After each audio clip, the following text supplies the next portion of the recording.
লক্ষ্মীর ভাণ্ডার নিয়ে বড় ঘোষণা করলেন মুখ্যমন্ত্রী মমতা বন্দ্যোপাধ্যায়। 21শে জুলাই তৃণমূলের শহীদ দিবসের মঞ্চ থেকে ভাষণ দিতে গিয়ে মুখ্যমন্ত্রী এই ঘোষণা করেন।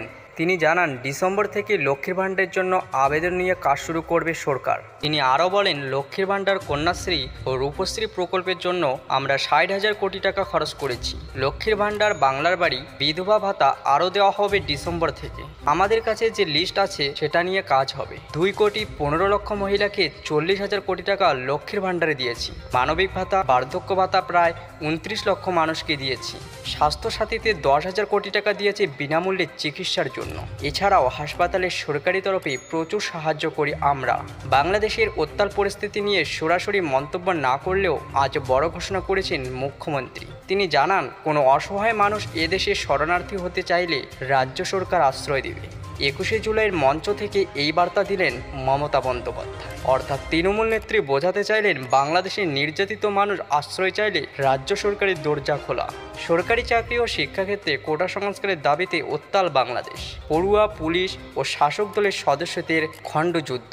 গোটা দেশের বহু জায়গায় রক্তক্ষয়ী সংঘর্ষ। পরিস্থিতি সামলাতে রাস্তায় নেমেছে সেনা। এই পরিস্থিতিতে বাংলাদেশ নিয়ে কোনো মন্তব্য করতে চাইলেন না মমতা। তবে বাংলাদেশে কেউ অত্যাচারিত হলে শরণার্থী হিসেবে আশ্রয় দেবে রাজ্য। রবিবার 21শে জুলাইয়ের মঞ্চ থেকে একথা জানালেন তৃণমূল নেত্রী মমতা। এদিন বলেন, আমি বাংলাদেশ নিয়ে কথা বলতে পারি না, কারণ ওটা একটা আলাদা দেশ। যা বলার ভারত সরকার বলবে। এটুকু বলতে পারি, অসহায় মানুষ যদি বাংলার দরজা খটখটানি করলে আমরা নিশ্চিত আশ্রয় দেব। তার কারণ, এটা রাষ্ট্রসংঘের একটা প্রস্তাব রয়েছে। কেউ শরণার্থী হলে তাকে পার্শ্ববর্তী এলাকার সম্মান জানাবে। অসমে বোরো সংঘর্ষের কোথাও মনে করিয়ে দিয়েছেন মমতা। তিনি জানান, অসমে বোরোদের একটা গণ্ডগোল হয়েছে।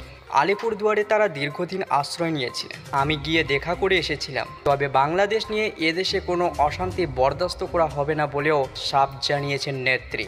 তার সতর্কবার্তা, আপনাদের কাছে আবেদন থাকবে, বাংলাদেশ নিয়ে আমরা যেন কোনো প্ররোচনাতে না যাই, আমরা যেন কোনো উত্তেজনা তৈরি না করি।